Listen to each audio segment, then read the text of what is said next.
Hello, and welcome to a brief introduction to the Florida Water Loss Program. Glad to have you with us. This is just a very brief video to get you oriented, talk a little bit about what the program is going to involve, and get you ready for our workshop that's coming up in mid-October, which we are looking forward to.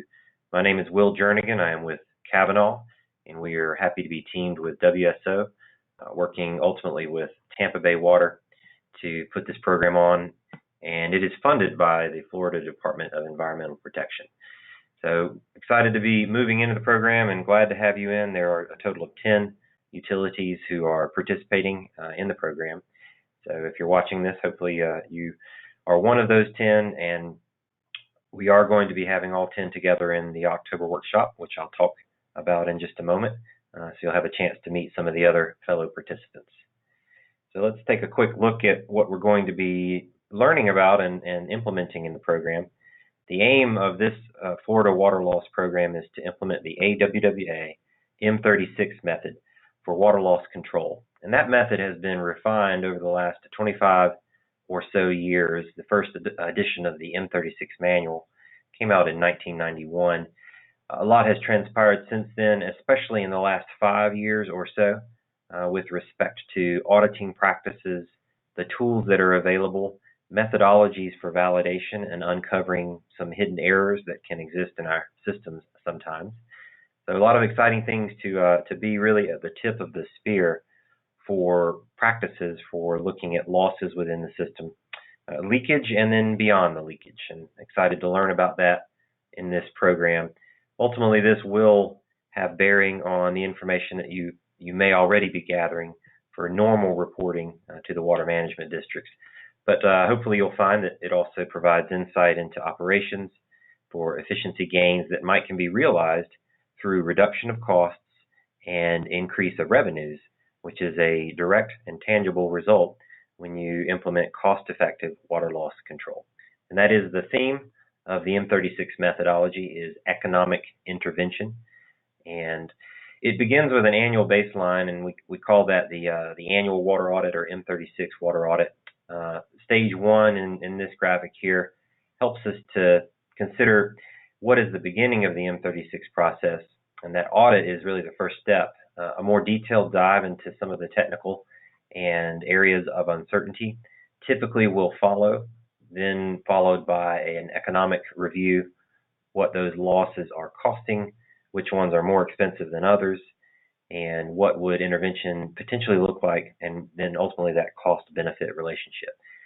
Getting to intervention, whether it be leakage or some other type of loss that is expressing in the system, it really gets down to choosing the right tool for the right part of the problem, and doing so in a cost-effective manner. We need to be looking at how much the cost is exerting, how much would it cost to intervene and pursue, and then how does that cost benefit relate. So that's the theme.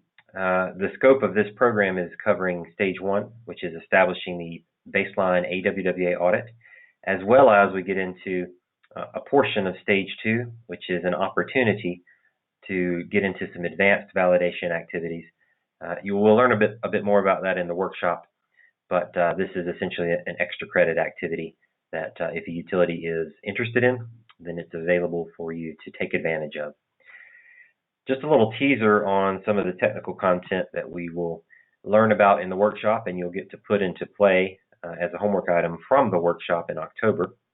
The AWWA water balance is the backbone of the annual water audit, and it looks at system volume, or input volume, total authorized consumption, which primarily comes from billed authorized consumption, but you also have other types of consumption that are authorized, perhaps not billed though, maybe governmental facilities or flushing for operational needs. All of those things are normal. They do contribute ultimately to what's known as non-revenue water. Graphically, you can see non-revenue water constitutes not only authorized but unbilled consumption, but also constitutes water losses. And so we have different types of water losses that can occur, real losses being specifically the leakage in the system, escaping water from the pipe network typically. But it can also express through other ways. You can be missing revenue from other forms of loss that aren't physical loss of water, but they are revenue that's not fully captured by the utility. So addressing these, any form of this non-revenue water, it can look different from one utility to the next. What we can say is that all utilities have some levels of each of these. The only thing that varies is the amount, and which is perhaps the most expensive in one utility versus another, and therefore should be prioritized for intervention. In some cases, there's some types of loss that aren't really expressing, and there aren't all that much, and so the cost of those losses does not warrant any type of intervention at all. And so that this process is helpful to figure out not only where you want to focus, but also where is not appropriate to focus. So given that, I'm going to take a quick look at our program website. And that program website is, quite simply, www.floridawaterloss.org. And you get here, you'll see a page like this. This is a program website that's been built specifically for you as a participant in the program. And it is password protected, so if you click enter, it'll ask you for a password. And it's not highly encrypted, you might think. It is actually just Florida, all lowercase. So type that in. And we will go to the program website. And just a few things I'll point out here. Feel free to pop on the website and poke around as you're getting ready for our October workshop. We have a quick look at the schedule. There is a portal when it comes time to upload information to us as the design team. Then we'll be able to use that portal, and then resources for files or slides from the workshop or things like that. So I'll show you that in just a second. I want to give a quick overview, though. The activities of the program, your involvement, right here on the home page, a brief preparatory webinar. This is what you're watching right now. And then the in-person workshop is just going to be a one-day workshop, going to go from 8:30 to 3:30. It will be held in the Tampa Bay Water offices there in Clearwater. Following that workshop, we'll ask you to compile a preliminary water audit and the backup information that goes with it. Pretty straightforward, a lot of the information you're already tracking. We will talk in the workshop in October about specifically where do you get information like that if you don't have it at your fingertips already. And then finally, in late January, we're going to do a remote level 1 validation session. Essentially, we will be on one end of the phone with a shared screen and working with your team, probably around your conference table, but they're at your offices. So no travel required for the final step that'll come later on.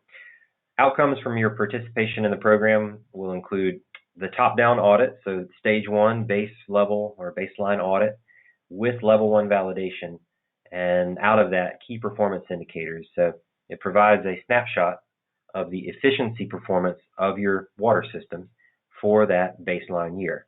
And in our case, we'll be using the most recent fiscal or calendar year.